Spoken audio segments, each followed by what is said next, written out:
Сыбайлас жемқорлыққа қарсы қызмет жауапты мемлекеттік лауазымдарды атқаратын адамдар жасаған жемқорлық қылмыстарды анықтау бойынша тұрақты негізде жұмыс жүргізеді.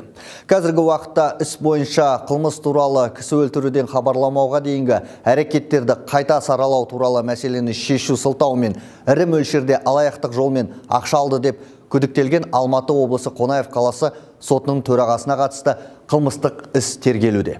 Басқа жағдайда Алматы облысы Талғар аудандық сотының судьясы айтарлықтай мөлшерде пара алды деп күдіктелуде.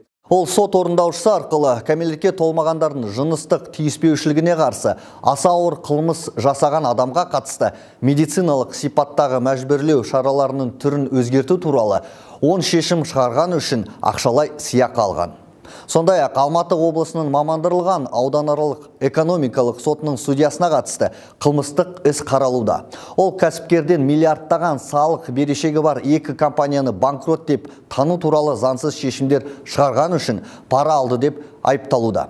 Қылмыстық процесстік кодексінің 201 бабына сәйкес өзге ақпарат жария етуге жатпайды. Сонымен қатар Конституцияның 77 бабына және Қылмыстық процесстік кодексінің 19 бабына сәйкес қылмыстық құқық бұзушылық жасаудағы кінәсі соттың заңды күшіне енген үкіммен белгіленгенге дейін әрбір адам кінәсіз деп есептеледі.